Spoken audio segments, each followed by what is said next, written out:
Alright, so in the last video, we looked at a car that was fantastic for multiplayer, especially in Gold League, and that was the Icona Volcano Titanium. If you haven't checked out that video, be sure to check out the channel and go to my last video, because it's a fantastic car for Gold League, and in my opinion, it's one of the most underrated cars in the entire game. And to follow that up, I figured it would be a pretty good segue to talk about a car that's also fantastic for multiplayer, but this time stepping it up a notch in terms of performance and getting you through Platinum League. So this time around I am all the way up into Platinum League 2 with this car. Hopefully I'll get footage going into Platinum 1, but I'm not sure. But either way, you do get this car in Gold League 2. So you can complete your trek throughout Gold League, but also step your feet into Platinum League as well. And like I said, I've gotten all the way to Platinum 2 so far. So it can definitely hold its own in those upper tiers of Platinum League. And yes, today we are talking about the W Motors LYKAN HYPERSPORT.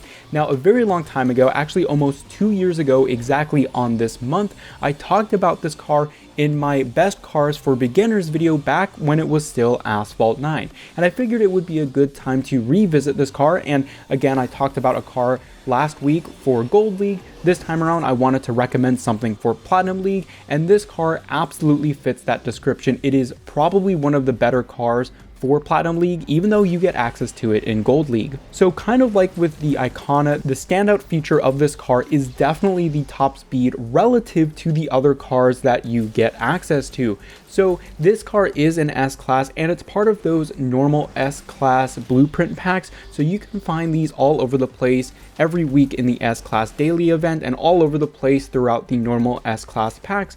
But this car is right next to cars like the Lamborghini Invincible, the Pure Italia, a lot of other A-Class cars, and actually in multiplayer itself, it's next to the 918 Spider, the Vanda, well, we'll talk about that later, the Tachyon Speed, and a couple other A-Class cars. And what you'll notice is that those cars maybe top out in the mid 230 miles per hour, the Tachyon Speed being a little bit of an exception at 246, but with the LYKAN, you can go well into 250 miles per hour with Nitro. So this car is fantastic for those higher top speed focused tracks.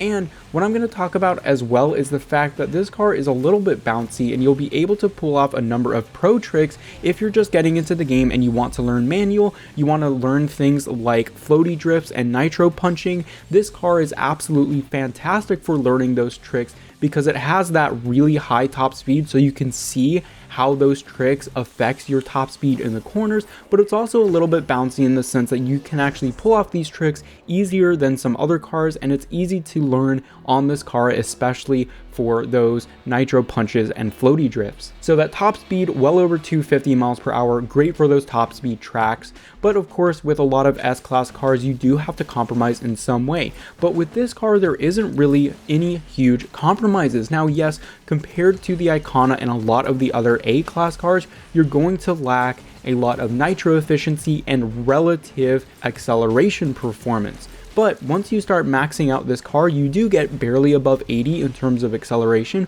which I think is the bare minimum to be competitive in multiplayer. Again, you're going up against cars such as the 918 and the Vanda, whose acceleration stats go well into the mid to high 80s.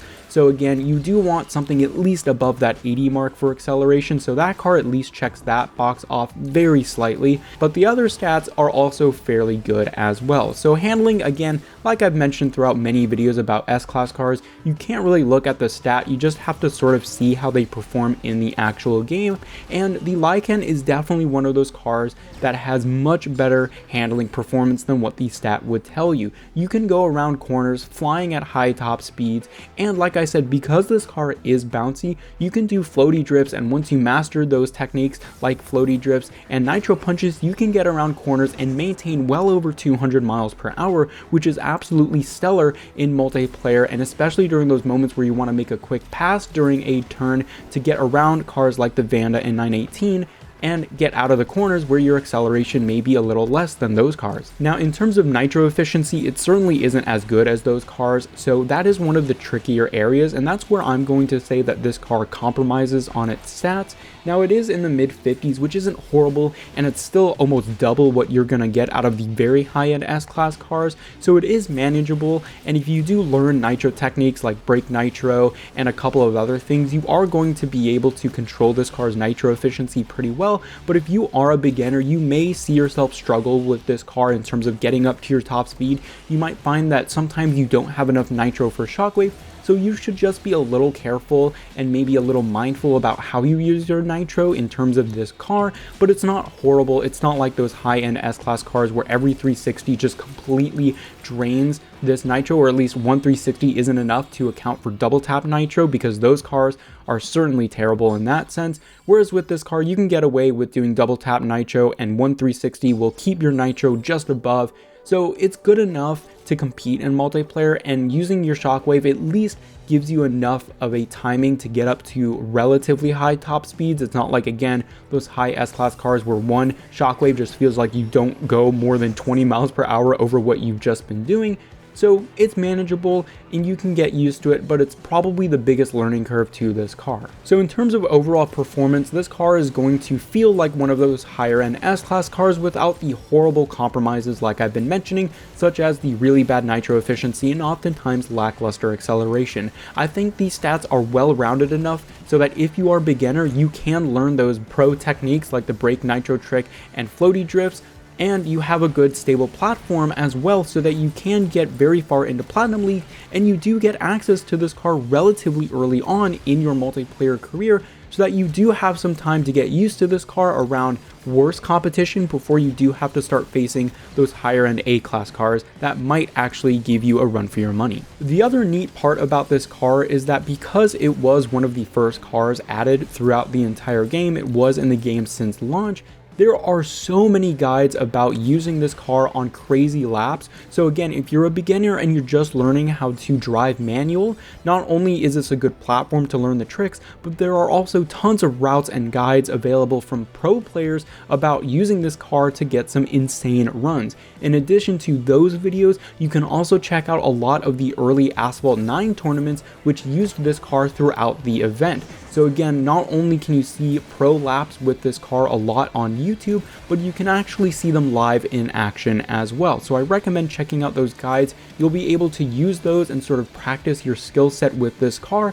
And even if you don't want to use it in multiplayer, you can use it, of course, in practice modes, and that'll give you a good idea of what this car feels like. So anyway, guys, that was the W Motors LYKAN HYPERSPORT, one of the best beginner cars in the game. And if you're not learning those crazy pro tricks, this car is still just absolutely insane. Like I said, that top speed is really good relative to the other cars you'll see in multiplayer, so that stat just by itself will get you pretty far in multiplayer. But because of the car's physics characteristics, you can start to learn those pro tricks with this car, and you won't get massively punished for it because the car has pretty decent acceleration and nitro, so that you can sort of get up to your top speed if you fail one of those tricks. So I definitely recommend this car throughout multiplayer. You can use it to get very far in Platinum League. It might struggle to get all the way to Legend League, but if your garage is lacking in Platinum League, you can definitely still use this car even if you get it available in Gold League. I still think it's underrated for that sense.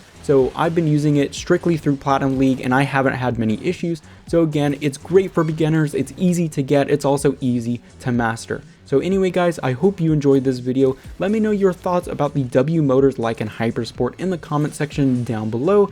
And of course, I'm also taking your suggestions for other videos on different cars and multiplayer. So let me know your thoughts about those cars in the comments as well. And I hope you guys enjoyed. I will catch you all later.